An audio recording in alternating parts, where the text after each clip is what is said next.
Kinabahala maging ng mga kaalyado ng Pangulo ang pagbanggit ni PNP Chief Bato de la Rosa sa Terror Alert Level 3 na matagal na palang umiiral. Pero ang Pangulo may siniguro sa publiko sabay komento sa napalaraw ng bansa ng unang ipatupad ang martial law. Saksi si Ian Cruz.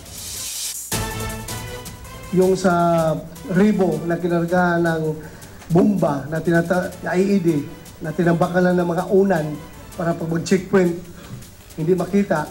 Dahil nalusutan daw ang PNP, nagpaalala ang hepe nito na umiiral pa rin ang Terror Alert Level 3 sa buong bansa, kaya dapat maghigpit sa mga checkpoint. Binanggit niya nang iharap sa media kanina ang dalawang suspect sa pagtanim ng bomba malapit sa US Embassy na affiliated daw sa grupong Ansar al-Khalifa na nakabase sa Central Mindanao at sumusuporta sa ISIS terrorist group. Madaling araw kahapon nang maaresto ang cellphone vendor na si Jaher Ginar, taga Caloocan na Tubong Marawi. Namukhaan ng isang saksi na siyang naglagay daw ng bomba sa basurahan at natunton dahil sa cellphone na gagamitin sanang triggering device. Umaga naman kahapon nang mahuli si Rayson Kilala alias Rasid na nagmaneho raw ng AUV nang dalhin ng bomba sa target area. Luneta raw dapat ang target pero hindi sumabog. Kaya dinala na yung bomba doon sa Ruas Boulevard. Doon sa basura niya pinalagay. Siya ang nagsabi na doon mo ilagay sa basura. Bukod sa pagpapansin sa ISIS para mabigyan sila ng pondo, gusto rin daw ng grupong mahati ang atensyon ng gobyerno na nagsasagawa ng offensive operations sa Lanao del Sur, laban naman daw sa Maute Group. Nagpapatuloy ang operasyon kahit pa nakuha na ng militar ang mga lugar sa bayan ng Butig na naunang nakubkob ng Maute Group.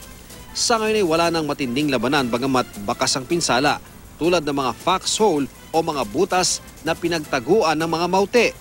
May mga tanim ding bomba na ikinasugat pa ng isang natalisod na sundalo kahapon. Kaya tuloy ang clearing operation ng mga bomb expert. Naibalik na rin ang watawat ng Pilipinas sa munisipyo na dating nilagyan ng watawat ng ISIS. Bukod dyan at sa tangkang pambobomba, nagkaroon din ng pag-atake umano sa advance party ng Presidential Security Group bago ang pagbisita roon ng Pangulo kahapon. Pero ang panibagong paghihigpit ng checkpoints na naunang binawi ng Pangulo lalo kung di naman kailangan dahil ba talaga sa Terror Alert Level 3? Mismo ang PNP Chief kasi ang umaming September 2 pa naman nakataas ang Terror Alert Level 3. Mula nang maganap ang Davao bombing na pumatay sa 15 biktima.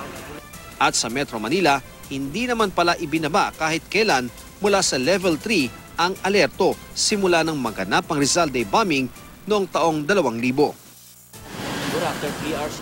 Ayon yan sa direktor ng National Capital Region Police Office. Sabi ng kinatawan ng Gabriela Party List sa Kamara, ang alert level na nauwi ngayon sa dagdag police visibility at mga checkpoint ay lumilikha ng pagkabahala. Lalo't kamakailan lang ay nagbanta ang Pangulo na patayin ang mga human rights activists at suspindihin pa ang pribilehyo sa writ of habeas corpus. Ipinagtanggol ang Pangulo ng kanyang Foreign Affairs Secretary. Sabi ng human rights, pinapatay ko raw. Sabi ko, sige, maghinto tayo. Paramihin natin. Para pag panahon ng harvest time, mas marami na tuloy mamamatay. Isali ko na kayo. Kayo nang palaki. He said this in the context of saying na walang katotohanan yung sinasabi niyo. He did not use this as a threat. Okay. Yeah, he was reacting to these false and malicious statements of human rights. At hindi niya sinasabi yung ating local human rights. Okay. He was talking about human rights activists in general. Pangamba naman ang kinatawan ng Kabataan Party List sa Kamara, baka humantong na ito sa pagdedeklara ng martial law. Kapwa kaalyado ng supermajority sa Kamara at maging ng Pangulo ang Gabriela at Kabataan. Itinanggi ng Pangulo na balak niyang magpatupad ng martial law. Martial law for what? Killing people? I would rather empower every mayor.